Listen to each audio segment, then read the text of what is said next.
तीन प्लेट हैं। पहली प्लेट पर -3 कूलम चार्ज है, दूसरी प्लेट पे 4 कूलम चार्ज है, तीसरी प्लेट पे 5 कूलम चार्ज है। ये वाली प्लेट ए है, ये वाली प्लेट बी है, ये वाली प्लेट सी है। क्वेश्चन ये है कि प्लेट बी की लेफ्ट वाली साइड जो है पर कितना चार्ज होगा, ये कैलकुलेट करना है। ठीक है, प्लेट बी की लेफ्ट वाली साइड मतलब यहाँ पर कितना चार्ज होगा, ये हमें कैलकुलेट करना है। अब इस क्वेश्चन को कैसे सॉल्व करना है उस पर ध्यान देंगे।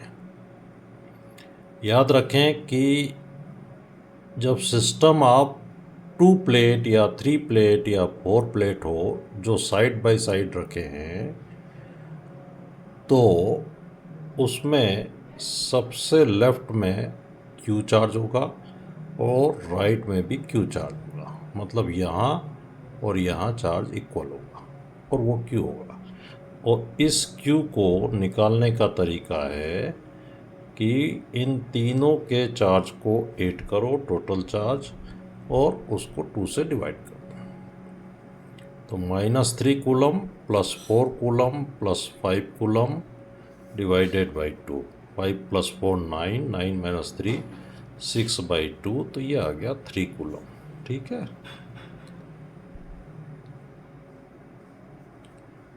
तो Q यहाँ पर आएगा +3 कूलम चार्ज, +3 कूलम चार्ज। अब इस प्लेट पर कितना चार्ज है, -3 कूलम। यहाँ पर +3 कूलम चार्ज आएगा, तो इसको बैलेंस करने के लिए यहाँ इन साइड में -6 कूलम चार्ज होना चाहिए। तो -6 + 3 = -3। क्लियर।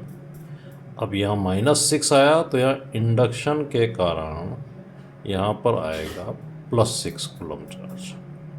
अब यहाँ +6 है, यहाँ +4 है, तो यहाँ कितना होगा, यहाँ होगा -2।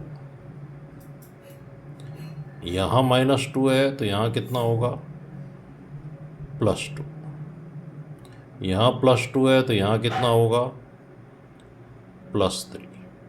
और आप देखो कि Q की वैल्यू कितनी है, 3 कूलम। तो बी प्लेट के लेफ्ट साइड ऑफ बी जो चार्ज होगा वो +6 कूलम होगा। फिर से देख लेते हैं। जब भी सिस्टम ऑफ प्लेट्स होगा उस पर अलग अलग चार्ज होंगे, तो सबसे लेफ्ट वाली प्लेट के लेफ्ट में लेफ्ट मोस्ट Q चार्ज और राइट मोस्ट प्लेट पर Q चार्ज होगा। और वो Q चार्ज कैसे निकालोगे, सभी प्लेट के चार्ज को जोड़ दो, उसको 2 से डिवाइड कर दो और फिर इंडक्शन की थ्योरी से चार्ज को डिस्ट्रीब्यूट कर दो।